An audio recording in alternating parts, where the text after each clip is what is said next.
আলাইহিস সালাম আল্লাহর সাথে সরাসরি কথা বলতেন। ওয়া কাল্লামাল্লাহু মূসা তাকলিমা। সুবহানাল্লাহ পড়েন। আওয়াজ তুলে সবাই বলেন সুবহানাল্লাহ। এখন বনি ইসরাইল হচ্ছে পৃথিবীর সবচেয়ে গোয়ার জাতি।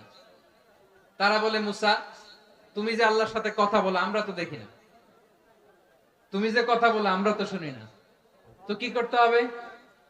বনি ইসরাইল বলে, আমাদের মধ্য থেকে 70 জন নিয়ে যাইতে হবে তোর পাহাড়ে। ওরা আয়েশা যদি কয় হ্যাঁ আমরা শুনছি, তাহলে বিশ্বাস করবো। কত বড় ডাকাত দেখছেন বনি ইসরাইল। এদের চেয়ে গোয়ার জাতি নাই।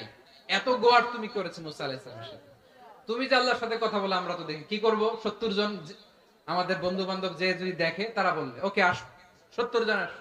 70 জন নিয়ে গেল। মুসা আলাইহিস সালাম হারুন আলাইহিস সালামকে খেলাফা দিয়ে গেলেন, আল্লাহ ওনাকে নবী বানালেন। মুসা আলাইহিস সালাম বললেন, হারুন খবরদার, বনি ইসরাইলের মধ্যে তাওহীদের বাণী প্রচার করবা, ঐক্য ধরে রাখবা, বিচ্ছিন্ন হতে দিবা না। চলে গেছে। এইদিকে বনি ইসরাইলের এক দুষ্ট লোক ছিল, নাম সামিরি। কি নাম? সামিরি। সে সবাইরে বলল তোমাদের স্বর্ণগুলো ফালাও। স্বর্ণগুলো ফেললো, বনি ইসরাইলের স্বর্ণগুলোকে গলিয়ে সে একটা গরুর বাচ্চা বানালো। গোবৎস। কিসের বাচ্চা? দেখেন গরুর পূজা কিভাবে শুরু হয় পৃথিবীতে প্রথম। গোবৎস পূজা, গরুর বাচ্চার পূজা কিভাবে। সে স্বর্ণ গলি গরুর বাচ্চা করে জিবরাইল আলাইহিস সালাম যে জমিনে এসেছিলেন, ওই ফেরেশতার পায়ের নিচে একটু মাটি সে বুদ্ধি করে প্যাকেটে রেখে দিয়েছিল। সে গরুর বাচ্চা বানায় স্বর্ণ দিয়ে গলিয়ে ওই মাটি এটার মধ্যে ঢুকাই দিছে বেলকি দেওয়ার জন্য। স্বর্ণ দিয়ে বানানো গোবৎস গরুর বাচ্চার গায়ে যখন সেই মাটি ছুঁড়ে দেয়া হলো, এখন বাছুরের ভেতর থেকে ভ্যাঁ ভ্যাঁ আওয়াজ আসতেছে। কি আসতেছে? সবাই তো অবাক। সামিরি বলে, আরে তোমরা যে 70 জন দিয়ে মুসা আলাইহিস সালামরে পাঠাইছো ওইদিকে, এত ঘুরতেছে, আল্লাহরে খুঁজে পায় না, আল্লাহ তো এটার ভিতরে ঢুকছে। নাউজুবিল্লাহ বলবেন না? তোমরা যে 70 জন দিয়ে পাঠাইলা, 70 জন নিয়ে মুসা আলাইহিস সালাম খালি ঘুরতেছে, আল্লাহরে পায় না। পাবে কেমনে? আল্লাহ তো নাউজুবিল্লাহ এটার ভিতরে। সেজদা দাও। এই সেজদা দিয়ে গেল। আল্লাহর নবী হারুন আলাইহিস সালাম বললেন, খবরদার, এটা সুস্পষ্ট শিরক। আল্লাহ সব গুনাহ মাফ করে, শিরকের গুনাহ মাফ করে না। খবরদার, তোমরা থামো। কে শুনে কার কথা? এই যে যেমন এখন আপনারা আমার কথা শুনতেছেন না? শুনতেছেন?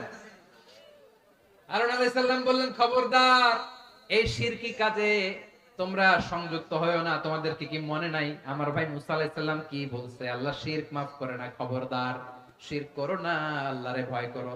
হারুন আলাইহিস সালাম তাদেরকে বুঝালেন, শিরক করো না, আল্লাহরে ভয় করো।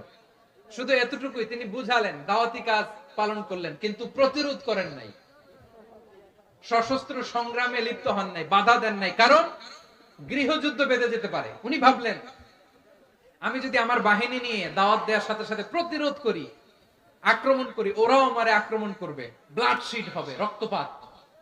এমন অবস্থা হবে বনি ইসরায়েলের মধ্যে, যেটা হয়তো আমার ভাই মুসাও কন্ট্রোল করতে পারবে না। সুবহানাল্লাহ কইবেন না?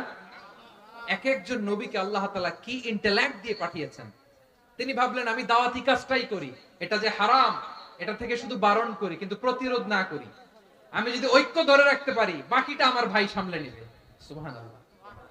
হারুন আলাইহিস সালাম প্রতিরোধ করলেন না।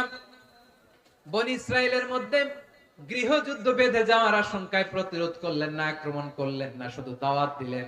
ইন দা মিন টাইম মুসা আলাইহিস সালাম আল্লাহর সাথে কথা বলে যখন ফিরে আসলেন, দেখলেন বনি ইসরায়েলের অধিকাংশ লোক মুশরিক হয়ে গেছে। মুশরিক হয়ে গেছে। মুসা আলাইহিস সালাম রেগে গেলেন। রেগে প্রথমে বনি ইসরায়েলদেরকে অ্যাটাক না করে ভাইয়ের দাড়ি ধরলেন। হারুন আলাইহিস সালামের দাড়ি আর চুল। মেজাজি নবী ছিলেন। হারুন, তুমি কি করলা? তোমারে কি দায়িত্ব দিয়ে গেলাম? তুমি কি করলা? তুমি থাকতে বনি ইসরাইল কেমন করে শিরকের কাজে নিমজ্জিত হয়ে যায়?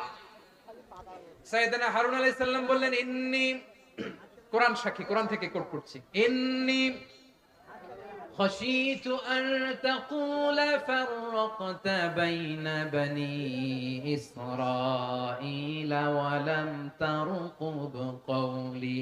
ও আমার ভাই, আমার দাড়ি ধরবেন না, আমার মারবেন না। আমি ভয় করেছি, আমি ভয় পেয়েছি, না জানি আপনি বলেন তুমি কেন খাশীতু আন তাকুলা ফাররাকতা বাইনা বনি ইসরাঈল, আপনি এসে আমারে যদি বলেন তুমি কেন ঐক্য ধরে রাখলে না। কেন মারামারি হলো, কেন রক্তপাত হলো? তোমার কি এই দায়িত্ব আমি দিয়ে দিয়েছিলাম? আমার কথার দিকে কি তুমি ভ্রুক্ষেপ করো নাই? আমি যে বলছি তাওহীদের বাণী প্রচার করবা আর ঐক্য ধরে রাখবা, আমার কথা কি শোনো নাই? আপনি আমারে ধমকাবেন, এই জন্য আমি প্রতিরোধ করি নাই, আক্রমণ করি নাই, গৃহযুদ্ধ আটকানোর জন্য কিন্তু আমি দাওয়াত দিয়েছি। সুবহানাল্লাহ পড়েন। ঐক্য ধরে রেখেছেন। মুসা আলাইহিস সালাম মুহূর্তেই সামিরীকে আক্রমণ করলেন, অ্যাটাক করলেন, শাস্তি দিলেন। মুহূর্তেই ওই গোবৎস গরুর বাছুরকে ভেঙে চুড়ে মেসাকার করে সাগরের মধ্যে ভাসিয়ে দিলেন। পুরো বনি ইসরায়েলকে আবার তাওহীদের উপর প্রতিষ্ঠিত করলেন। পড়েন সুবহানাল্লাহ। এই ঘটনা থেকে শিক্ষা কি? শিক্ষা হচ্ছে আপনি শিরকের আড্ডাখানা দেখলেও বৃহৎ স্বার্থে তাওহীদের দাওয়াত দিবেন, প্রয়োজনে আপনি ঐক্য নষ্ট করবেন না। সুবহানাল্লাহ পড়বেন না?